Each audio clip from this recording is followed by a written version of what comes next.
It's Tuesday, December 14. This is the news on PBCJ. I'm Simone Absalom Gale. Labour and Social Security Minister Carl Samuda says Jamaicans who are beneficiaries of the Programme of Advancement Through Health and Education, PATH, and the Social Pension Programme will receive a one-off $10,000 grant this month. The minister, in a statement, says during December, 136,340 families on PATH and 41,000 NIS pensioners who receive less than $10,000 per month for pension will receive their grant. Mr. Sabuda says the grant will be in addition to the normal payments due to recipients during the period. The payments started on November 15 when over 6,000 seniors 75 years and older received their grant along with their social pension payment. These payments are being done through the ministry. The Jamaica Egg Farmers Association, JEFA, wants members to raise the price of eggs. On average, eggs are sold at $350 to $410 per dozen. The association is citing the ongoing increases in production costs since last year as the main reason for its recommendation, adding that it was essential for Jamaica to retain its self-sufficiency on table eggs. The JEFA cited increased costs of feed, layabirds, electricity, water, and fuel for delivery.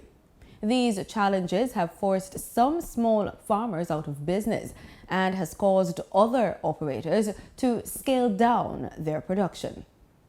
Head of the Public Safety and Traffic Enforcement Branch and Assistant Commissioner of Police, ACP Gary McKenzie, says consumers must be cautious about shopping deals during this Yuletide season. If you are going to buy something which is about 20% of the market price, then that should raise a red flag. You should not buy it, because if you do, you may be receiving stolen property, for which you will be charged as well. ACP McKenzie says people should be careful of where they choose to shop. If you are in the public space, you will probably be at a plaza, an established plaza, but you hear that something is being sold around the back, at cheap prices. Do not go around there, right? Because you might very well be going into a trap where you will be getting robbed and so on. So just be mindful of these things. ACP McKenzie was speaking at a recent JIS think tank where he shared that the Jamaica Constabulary Force has more boots on the ground this month due to the possibility of increased robbery and other crimes. Medical Officer of Health for Clarendon, Dr. Kimberly Scarlett Campbell, says there is an increase in cases of hand, foot and mouth disease in that parish. Speaking at the recent monthly meeting of the Clarendon Municipal Council, she said she has been getting reports from medical personnel. According to the Center for Disease Control, CDC, hand, foot and mouth disease is common in children under 5 years old, but anyone can get it. Initial signs of the disease include fever, loss of appetite, sore throat, and a feeling of malaise. These symptoms generally last for 1 or 2 days before a blister-like rash appears on the hands, feet, and in the mouth.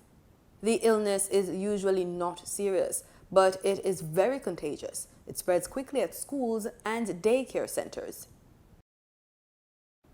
The World Health Organization, WHO, has confirmed that the Omicron COVID-19 variant reduces vaccine efficacy but causes less severe symptoms. The WHO has reported that the variant is more transmissible than the Delta strain, which was first identified in India this year. The WHO's overview, which is posted on its website, reads, quote, "There is still limited data on the clinical severity of Omicron, while preliminary findings from South Africa suggest it may be less severe than Delta, and all cases reported in the EU to date have been mild or asymptomatic. More data is needed to understand the severity profile," end quote. The WHO says as of December 9, Omicron, which was discovered in South Africa, had spread to 63 countries. In today's extended business report with Gabriel Thompson, we get our daily market updates. Plus, employers and business operators are reminded of the looming deadline for fourth quarter estimated corporate income tax and self-employed statutory payments.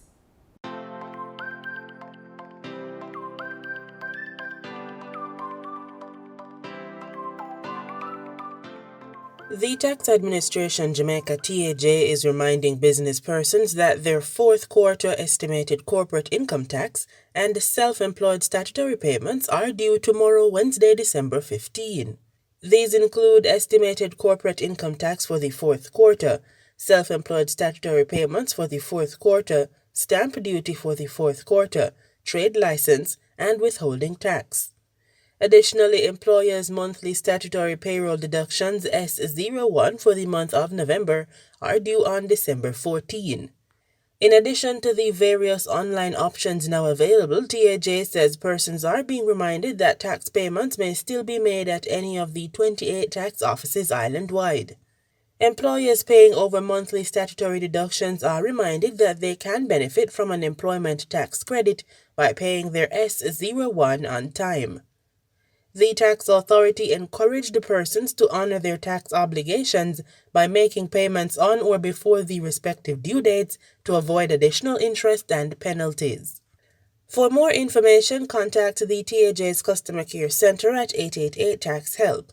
That's 888-829-4357, or visit the website at www.jamaicatax.gov.jm.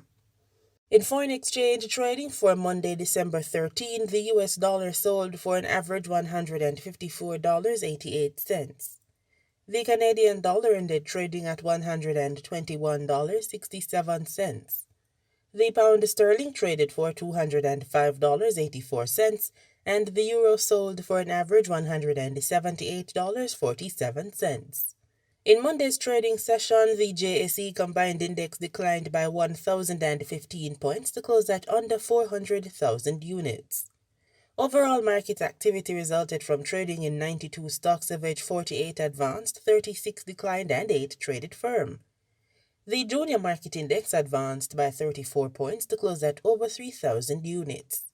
Stocks advanced for 1834 Investments Limited, Berger Paints Jamaica Limited, and Blue Power Group Limited.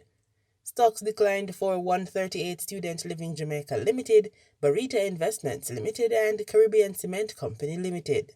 Trading firm were AMG Packaging and Paper Company Limited, Epley 7.5% preference shares, and Fontana Limited.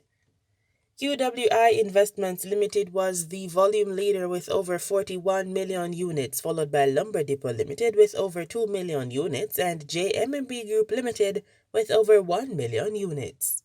In market data for oil, prices dipped towards $74 a barrel on Tuesday after the International Energy Agency IEA said that the new Omicron coronavirus variant was set to dent the global demand recovery, while supplies were set to increase next year. Brent crude oil futures dropped 24 cents or 0.32% to $74.15 a barrel. West Texas Intermediate crude futures declined by 27 points or 0.38% to $71.02 a barrel. Governments around the world, including most recently Britain and Norway, have tightened restrictions to stop the spread of the Omicron variant. The IEA lowered its forecast for oil demand this year and the next by 100,000 barrels per day each, mostly due to the expected blow to jet fuel use from new travel curbs. And with that, we close this Tuesday edition of the Business Report Inside the News on PBCJ. I'm Gabrielle Thompson.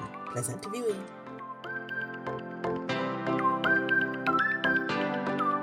Here are some stories being followed across the region. Trinidad and Tobago has recorded its first case of Omicron variant of concern. Health Minister Terence Delsing says what is, quote, disturbing, end quote, is that the person was allowed to board a flight with a positive PCR test en route to that country. Sunil Lala has the details. This morning, we were informed of the discovery of our first case of the Omicron variant in Trinidad and Tobago. It's an announcement health officials have been warning would be inevitable. This country joins dozens of others which has detected the Omicron variant since it was designated a variant of concern by the WHO in late November. But Health Minister Terence Yalsing is not particularly happy with how the variant entered our shores on December 9th. In New York, the person was allowed to board a flight with a positive PCR test. Person then traveled to Panama, where they presented a negative antigen test. Mr. Yalsing says the female passenger who was fully vaccinated was an imported case and was detected to have the positive PCR test on arrival at Piaco and sent immediately into isolation at a step-down facility. Chief Medical Officer Dr. Roshan Parashram and Professor of Molecular Genetics and Virology Christine Carrington says the case was flagged to be tested for any variant of concern following the person's arrival in Trinidad. And she was able to turn it around in, I think, 2 or 3 days, correct? Actually, it was less than that. We received it on Saturday, and we gave the results late on Sunday. Mr. Yalsing says he has been in discussion with the Ministry of National Security and has passed on the person's information for further investigation. We will be providing to the Minister of National Security the person's name, the airline, because they have some liability in this, and the person for doing what they did. Over a dozen people who were on the same flight and are fully vaccinated have since been ordered into quarantine. All 14 of those persons, immediately around those persons, 2 rows in front, 2 rows behind, and 2 rows each to the side, all have negative PCR tests, all are fully vaccinated, they are in quarantine and will be monitored. Mr. Yalsing says the case is being actively looked at by the National Security Ministry as to whether any fines or penalties could be applied, and adds that feedback would be given to the airport in New York to alert them to assist in tightening their protocols moving forward. Sonolala, TTT News. St. Lucia will host Carnival 2022. The proposed celebration has been dubbed Vaxx Mass. The announcement was made by Tourism Minister Ernest Hilaire. More details in this report. Yes, we are proceeding to have Carnival next year.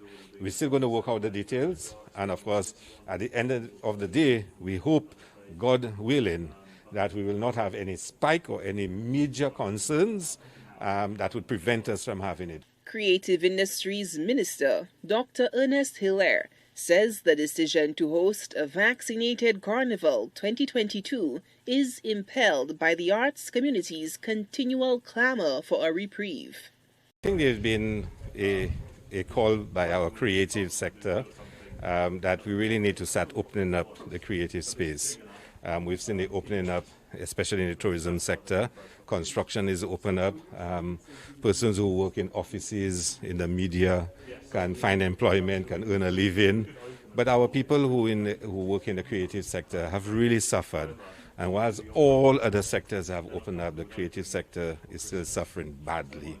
Artisans, designers, musicians, pageants, creatives, and event planners have all felt the full brunt of COVID-19 that has shuttered entertainment venues in compliance with the bans on mass crowd gatherings and other pandemic-related protocols.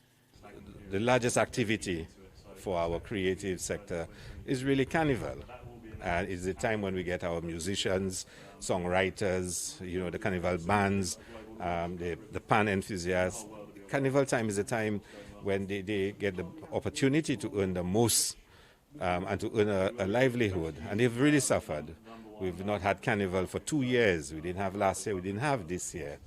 And I think as we move forward, as the country continue to open, we have to find a way and the ways and the means to make sure that we have Carnival next year. According to Dr. Hilaire, the jam, if you get the jab, was one born out of consultation with key stakeholders and the approval of health officials.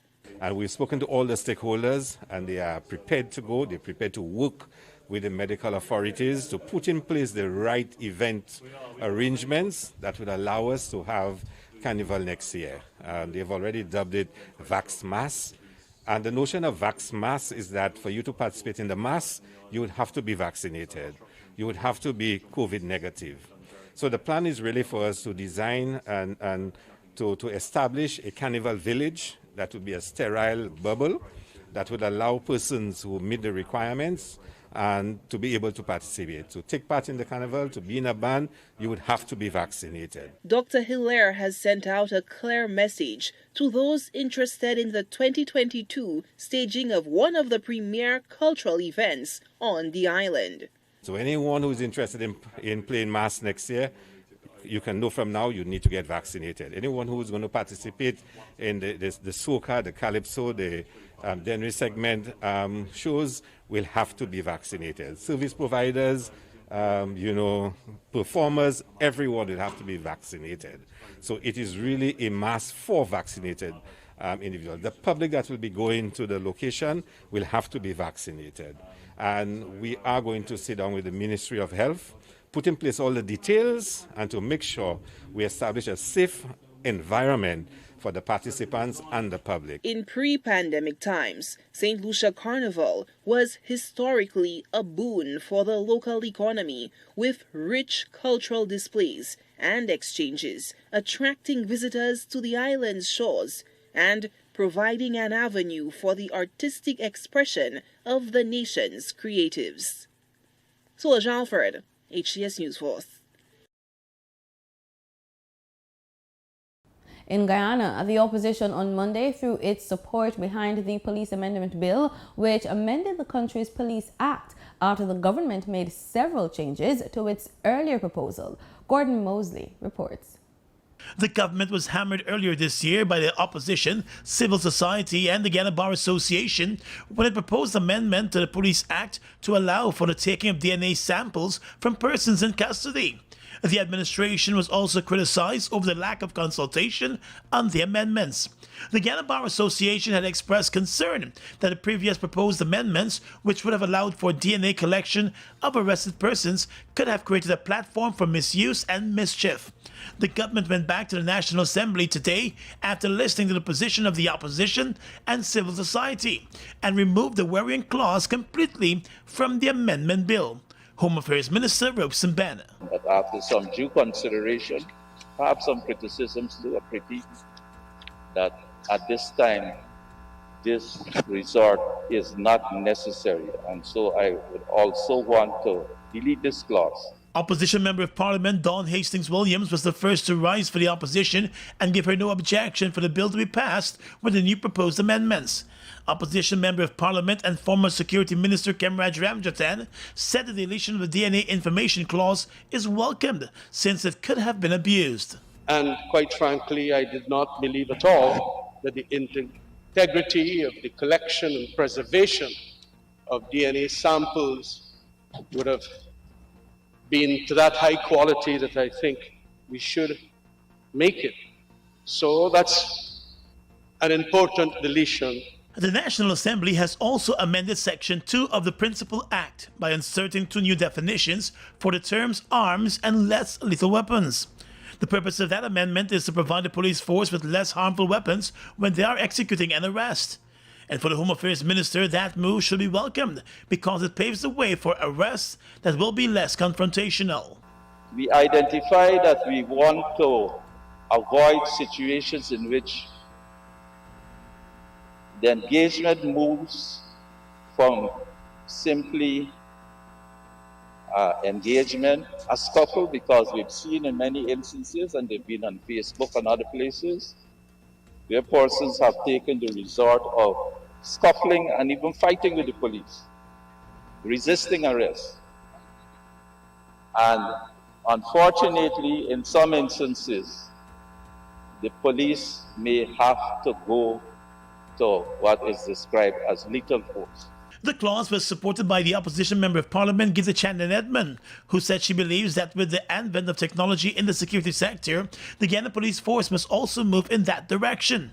But in so doing, she said, the Guyana Police Force must also move in a direction where its ranks act in a manner that is professional. For his part, the opposition member Kemraj Ramjatan said the Home Affairs Minister must press the police force to ensure that officers act in the best interests of citizens.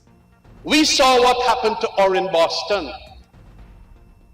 Orrin Boston in his room with his wife, and they gone in there with big guns. They didn't take any other non-lethal or whatever, or even ask CID detectives at Saudi, arrest that man. He was not a known criminal.